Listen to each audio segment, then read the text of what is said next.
میرے پیارے آقا صلی اللہ علیہ وآلہ وسلم کے پیارے دیوانوں، آپ اندازہ فرمائیں گناہ کوئی بھی ہو وہ انسان کو ذلیل ہی کرتا ہے۔ ایک کفن چور نے ایک بزرگ کے ہاتھ پر توبہ کی، اور توبہ کرنے کے بعد جب وہ توبہ کر چکا تو بزرگ نے فرمایا یہ بتاؤ کہ جب تم کفن چور تھے، تم لوگوں کا کفن چراتے تھے، تو یہ بتائیے کہ اس وقت تم نے جب لوگوں کی قبریں کھودی تو کتنوں کی کھودی؟ تو کہا میں نے تو سینکڑوں کی قبریں کھودی اور کفن نکالا۔ تو کہا سچ بتانا تم نے سب مسلمانوں کی کھودی؟ کہا وہ سب کے سب مسلمان تھے۔ تو کہا کتنے مسلمان تھے جن کی قبروں کے اندر ان کا چہرہ قبلے کی طرف اور کعبے کی طرف تھا؟ اس کفن چور سے اس اللہ کے ولی نے پوچھا اگر آپ دنیا کے اندر اس تصور کے ساتھ رہتے ہیں کہ ہمیں یہاں سے جانا نہیں تو جو چاہو کرو، اور یہ وہ حقیقت ہے کہ دنیا سے جانا ہے، اس کا انکار کافر بھی نہیں کرتے، اس کا انکار منافقین بھی نہیں کرتے۔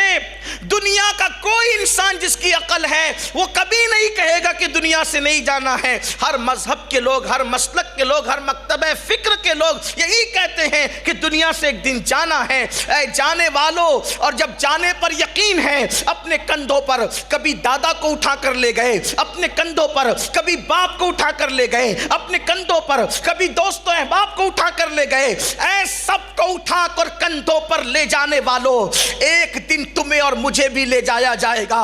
لیکن سنو سنو اور دل کے کانوں سے سنو، ماں کے پیٹ کی لذتیں اٹھا کر دنیا کے اندر آنے والوں ایک دن قبر کے پیٹ کی بھی لذت اٹھانی ہوگی۔ اعمال اچھے ہیں تو ٹھیک ہے، ورنہ حال کیا ہوگا؟ اس قبر میں اے سی نہیں ہے، اس قبر میں اللہ اکبر لائٹ نہیں ہے، اس قبر میں بستر نہیں ہے، اس قبر میں اجالا نہیں ہے۔ یہ کہانی قصہ نہیں، ابھی آج ہی کے دن کی بات لے لو۔ احمد آباد میں ہوں اور اللہ اکبر دوپہر میں جب ظہر کی نماز کے لیے باہر نکلے ہیں تو اللہ اللہ حالت یہ ہوئی، بلکہ عصر کی نماز کا حال بھی یہی تھا، اور ابھی بھی گرم ہوائیں چل رہی ہے، حالانکہ سورج غروب ہونے کو گھنٹوں ہو چکے۔ میں سوچتا ہوں یا اللہ، جب دنیا کی گرمی کا یہ عالم ہے تو قبر کی گرمی کا عالم کیا ہوگا؟ نہ وہاں پنکھے ہیں، نہ وہاں لائٹ ہے، نہ وہاں اے سی ہے۔ قبر ٹھنڈی ہوگی کس کی؟ تمہارے خوبصورت چہروں کو دیکھ کر قبر ٹھنڈی نہیں ہوگی، تمہارا نسب دیکھ کر قبر ٹھنڈی نہیں ہوگی، تمہاری ڈگریاں دیکھ کر قبر ٹھنڈی نہیں ہوگی۔ ہاں ہاں، جس نے مصطفیٰ جان رحمت کی آنکھوں کو ٹھنڈک پہنچائی ہوگی انہی کی قبریں ٹھنڈی ہوگی، ورنہ اللہ اکبر جو مصطفیٰ جان رحمت کی آنکھوں کو ٹھنڈک نہ پہنچا سکا، یہاں تو خوب عیش کیے، یہاں تو خوب عیاشیاں کی، یہاں تو خوب آوارگی کی، یہاں تو خوب من مانی کی، لیکن قبر کا حال کیا ہوگا؟ اور قبر سے کہیں بھاگ کر جا نہیں سکتے، نہ بیٹے پنکھا جھلنے آئیں گے، نہ بہویں پنکھا جھلنے آئے گی، نہ بیوی پنکھا جھلنے آئے گی۔ ذرا تصور تو کرو، یہ گرمی کا موسم دیکھ کر تھوڑا سوچو تو صحیح، جب زمین کے اندر جاؤ گے اور وہ گرمی جھلسا رہی ہوگی، وہ گرمی تڑپا رہی ہوگی، اوپر سے اندھیرا، پھر اللہ کا عذاب، پھر خدا کی ناراضگی، ہمارا حال کیا ہوگا؟ اس لیے اللہ نے موقع دیا ہے، تھوڑا غور تو کرو۔ اس بزرگ نے پوچھا کہ تو نے سینکڑوں لوگوں کے کفن چرائے، سینکڑوں قبریں کھودی، تو نے کتنے مسلمانوں کے چہروں کو قبلے کی طرف دیکھا؟ سچ بتا۔ تو اس نے کہا حضرت میں نے اگر 100 قبریں کھودی تو 99 لوگوں کا چہرہ قبلے سے پھرا ہوا تھا اور ایک کا چہرہ کعبے کی طرف، یعنی 100 میں سے ایک، توجہ کرنا، 100 میں سے ایک بندے کا چہرہ قبلے کی طرف تھا اور 99 لوگوں کا چہرہ قبلے کی طرف نہیں تھا۔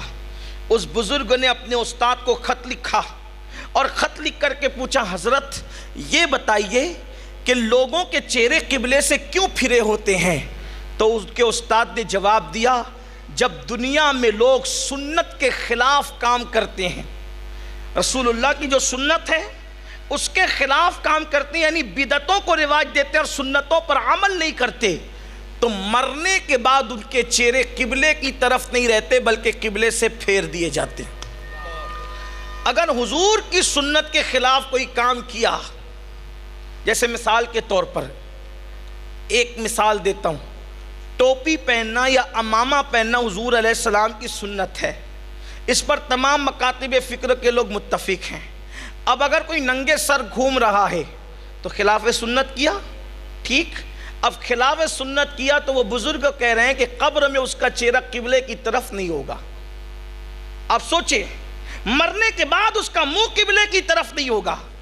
اب اور بھی سنتیں آپ لے لیں، اور سنتیں، بہت ساری سنتیں، آپ کو سب پتہ ہے کہ سنتوں کا تذکرہ کیا کریں، لیکن آپ مجھے بتائیں جو سنت کے خلاف عمل کرے قبر میں اس کا چہرہ قبلے کی طرف نہیں ہوگا، تو وہ لوگ جو زنا کے اڈوں کو آباد کرتے ہیں، وہ لوگ جو گندی فلمیں دیکھتے ہیں، وہ لوگ جو اپنے کانوں میں ایئر فون لگا کر گانے سنتے ہیں، وہ لوگ جو سنت کے خلاف کریں تو ان کے چہرے قبلے کی طرف نہیں، وہ لوگ جو فرض پر بھی عمل نہیں کرتے، رمضان شریف میں ان سے روزے رکھے نہیں جاتے، وہ نماز پڑھنے کے لیے مسجدوں میں نہیں آتے، عورتوں کا حال یہ ہے کہ وہ پردے کو اپنے لیے قید سمجھتی ہے، وہ پردے کو اپنے لیے ظلم سمجھتی ہے، وہ پردے کو اپنے لیے زیادتی سمجھتی ہے، وہ پردے کو معاذ اللہ پتہ نہیں اپنے لیے کیا سمجھتی ہے۔